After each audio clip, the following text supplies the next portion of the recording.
یو نیم سل کاله پخوا چې کله ماشین جوړ شو هغه هم په بخار باندې نو دلته دوی زغالونه سوځول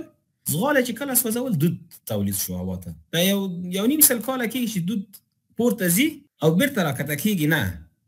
نو د په یو نیم سلو کالو کې چې دغه اتموسفیر خو به ککړېږي که به نه ککړېږي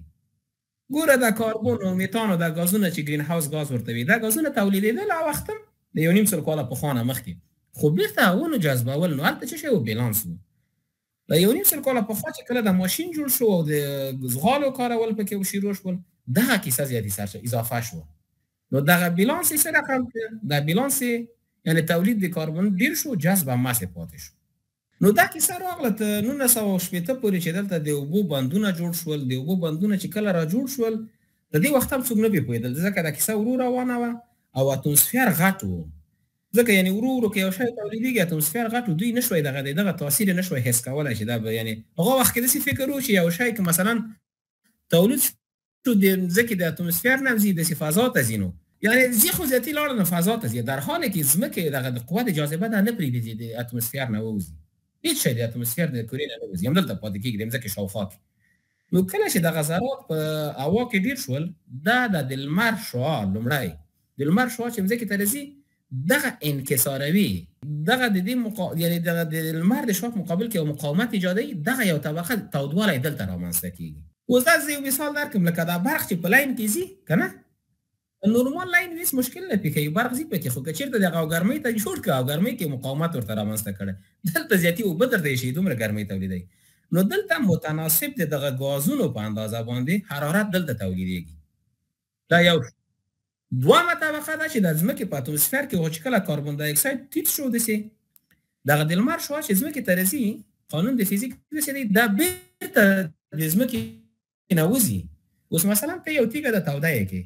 تیږه خو توده نه پاتې کېږي چې کله هوا یخه شي بېرته د دغه تودوالی د دغه تیږې نه وځي که نه دا یې ترمودینامیک قانون دی ځمکه هم داسې دغه د لمر شعاع بېرته خوشې کوي بېرته یې خوشې کوي اتموسفیر ته چې لاړه شي دغه د ګاز طبقه دا نه پرېږدي چې بېرته پورته وخېږي فضا ته لاړه شي نو دلته یو دا چې د لمر شعاع نه ګرموالی تولید شو بل دا چې د ځمکې نه چې کومه شعاع باید وخېږي دا هم دلته پاتې کېږي نو دغه د ځمکه یې څه شی کړه توده کړه څومره یې توده کړې تر اوسه پورې 1.2 درجې او لیمټ څومره دی 1.5 درجه ها لیمټ باید 1.5 درجې نه پورته نه شي اوس که چېرته چا ته ووایي چې دا کوټه 1.5 درجه توده شوې هغه به در پورې وخواندي که نه چې دا 1.5 درجه نو لایي څه 1.5 درجه د سانتیګریډ که نه که ته یو کس ته وګورې دا څه مثال لري دا داسې یو مثال لري لکه یو کس چې کله مریض شي د هغه تودوخه پېږي څو درجې لوړېږي 1 درجه یا ماکسیموم 1.5 درجه ده تبه یې یعنې عادي حالت کې د یو کس د تودوخه 30 درجې ده خو چې دا ته تبه ونیسي دلته به تودوخه لوړېږي 38 درجو ته او یا 38.5 درجو ته نو ته اوس وینې چې دغه 1.5 درجه تبه په سړي باندې څه شی نشي راوستی اقلیمي بدلون سره مبارزه دوه رقمه کېږي یو دا چې دغه ګازونه به ته په هوا کې کموي دې ته میټیګیشن وایي یو دا چې ته دغه اوسني وضعیت سره ځان جوړ کړې دې ته اډاپټیشن وایي نو اوس دنیا تصمیم نیولی دی چې ځمکه اډاپټ کړي دغه اوسنیو شرایطو سره ځکه هغه کاربن چې فضا ته تللی هغه نشي راټیټېدلی دا داسې ده چې کله دغه 1.5 درجه تبه راغله د بحر اوبه ډېر تبخیر کوي که نه بیا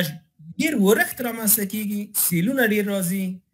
واورې په غرونو کې بې وخته ولې کېږي نو کرنه اغېزمنوي نو د هغه عمده ستونزې دا دي چې د اوبو سیستم مختلوي او هغه کرنه اغېزمنه کوي سیلونه رامنځته کوي وچکالۍ رامنځته کوي لکه څنګه چې افغانستان کې کړی دی او ضعیفه هېوادونه ډېر ځپي ځکه ولې دا قوي چې دي دوی ورسره د مقاومت هغه لري توان لري یعنې بندونه لري زیربنا لري دوی کولی شي دغه تغییرات مدیریت کړي د څه ناڅه فشار خو افغانستان چې بندونه پکې لږ دي اوبه هم ترې ګاونډیانو ته لاړه شي بس وړي پسرلي میاشتو کې بس تږی ولاړې شه اوس اوبه دې کم نو دوی دغه پرمختللي هېوادونه باید خپلې فابریکې داسې عیارې کړي چې د کاربن تولید لږ کړي نظر په همدغه پاریس په تړون باندې دوی مکلفې کړي دي چې 3 لارې وکړي یو به ټکنالوژي مخ ته وړي یو دا چې پیسې به وروسته پاتې هېوادونو ته ورکوي او بل به اډاپټیشن کوي درې هغه کېږي څومره پیسې ښه اوس افغانستان پوهېده نه چې څومره پیسې دوی نه وغواړي. ښه بیا د دغه 2011 نه 2020 پورې یو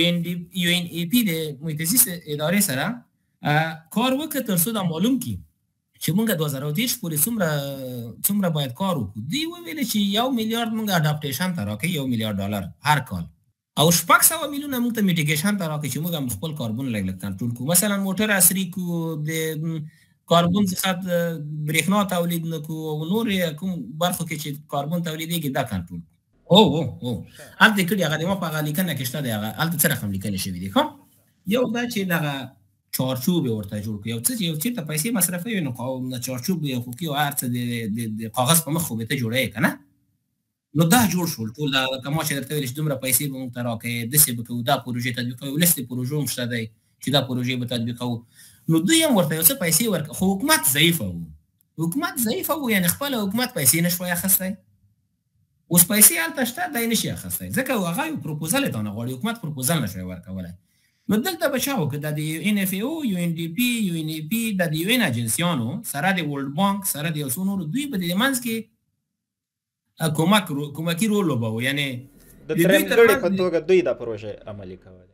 آفرین، دوی به د پیسې راوړلې، د وزارت زراعت او چوکاټ کې به یې تطبیقولې. نو هلته ځینې پروژې وې، بیا همغه ما په مقاله کې یو د 10 پروژو لیست هم شته چې دغه پروژې، مثلا د ارغنداب د کرنیزې پروژې د انکشاف لپاره 202 میلیونه پیسې ورکول شوي، هغه اوس هغه په تاریخ کې دي. همدا رقم تنها کرنه نه ده، کرنه اوبه د سولر انرژۍ لپاره چې په کلیو کې به ډسټریبیوټډ رینیویبل انرژي ګریډ جوړېده، خلکو ته به برېښنا ورسول کېده. دا پروژه د انکشاف جواب لخوا تطبیق کېده، دا هم ودرېده. نو تقریبا اوس ګوره دغه انکشافي پروژې چې وي ټولې د همدغه کلایمټ چینج ته راغلې، ډېرې لږې نورې نظامي او د نورې خو